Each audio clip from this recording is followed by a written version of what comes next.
Okay, this is going to be the first setup and steam of my new Roundhouse Lady Anne. I bought this Lady Anne second hand from Simon Wentworth of Anything Narrow Gauge, and from what I can gather it hasn't had a great deal of use. Obviously it has been used, and it has a few marks and scrapes, but overall she's in very good condition.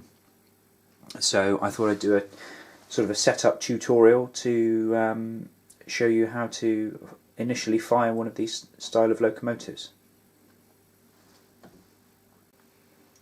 So let's have a closer look at the parts of the locomotive and a brief explanation of what they actually do. So this Lady Anne is radio controlled. First thing to do, we need to check is we have the vital gases and liquids necessary to make the locomotive move. First of all, we need to check inside the cab here, so just lift up the cab roof to one side. Here you can see this is the battery pack for the radio control. The top of here we can see is the pressure gauge. That's a small lid for the lubricator, displacement lubricator.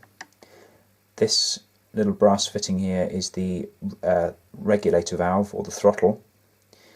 This is the gas valve, and this is obviously the gas tank. If I just turn her around, you can see a little better inside the cab. So one of the first things that we need to do before we do anything else is get her lubricated up. For this I use a fine motor oil, a semi-synthetic motor oil, in an ordinary pump bottle. What I tend to use whilst doing steam ups on the bench is an old baking tray. Ideal for the job and good enough to catch the condensate. A couple of wooden blocks. We can lay her on her side.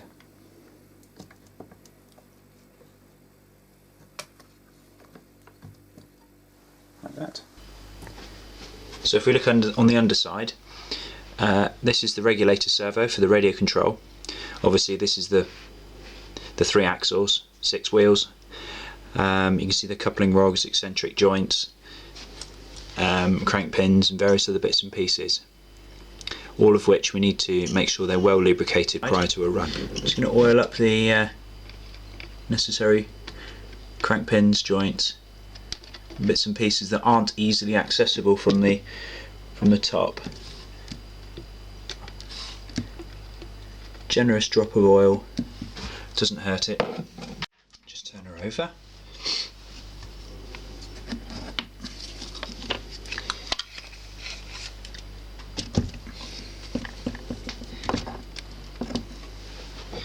Okay, let's get the other wheel bearings.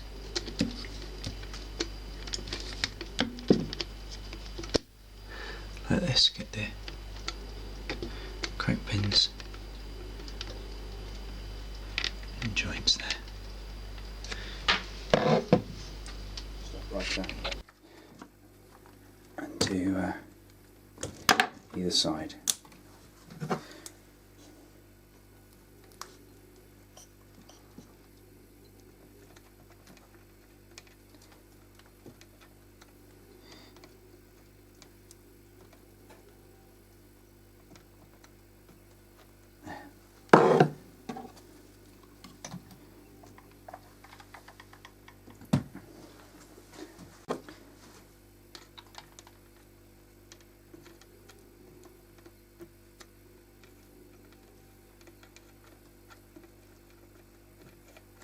Go.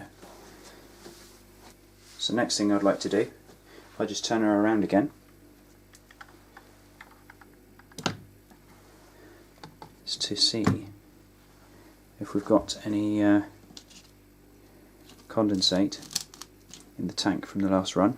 Some of these do have a hole through the middle, so it may not be necessary to remove it all the way, and just crack open the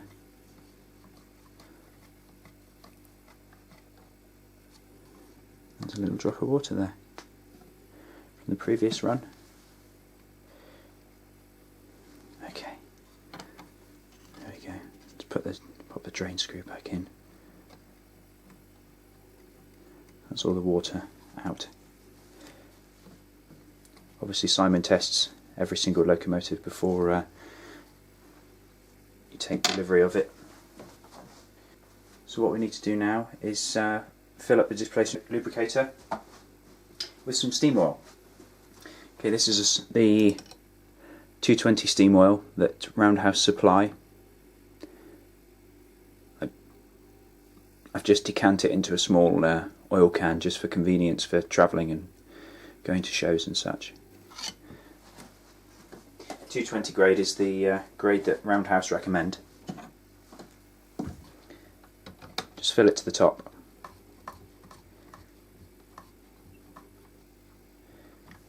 Okay, there we go. Open up the cab again. Make sure the first thing you do is make sure the gas tap is turned off.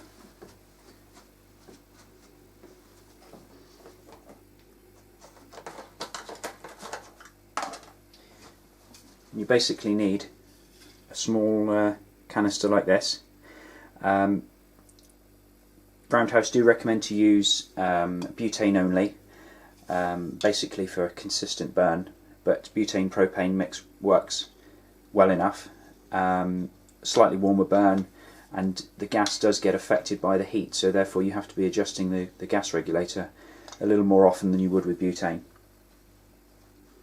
Also what you'll need is a EN417 cartridge adapter. Basically this fits onto the top of the tank, so we'll screw that onto the top of the canister, locate it on the gas tank and press down. And you know that it's full. You burst out like that, and the next thing to do is fill it with water. So just close the lid down like that. Filler dome is here. Just unscrew that. It only needs to be finger tight, so there's no need to do it anymore because there's an O-ring around the outside of here. This is a handy little trick I picked up from Chris Bird of Sandler's Chuffers. Use an old tomato ketchup bottle, just squirt it into the hole till it's full, and all we need to do is take out about 30 mils of water to allow for some expansion to make a head of steam.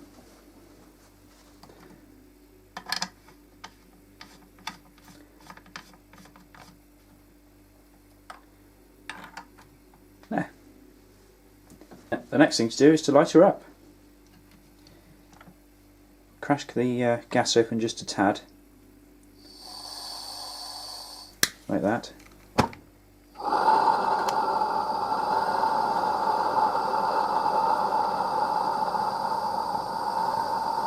There's a bit of a knack to doing it, but once it's done, it's fine.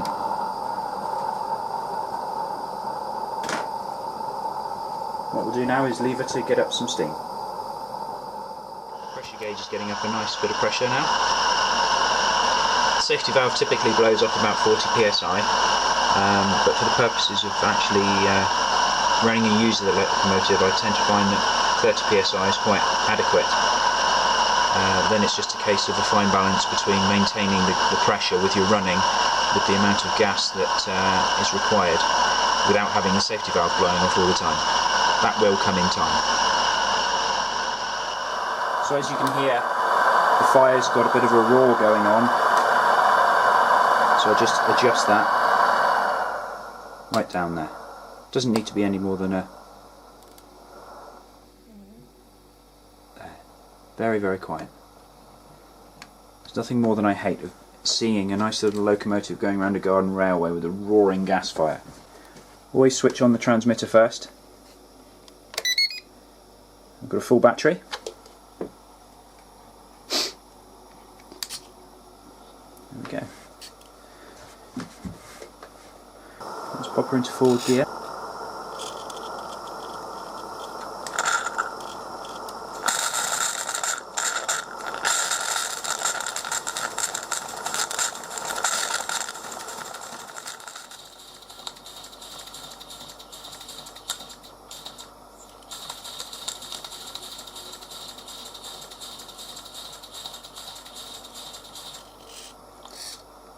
in reverse.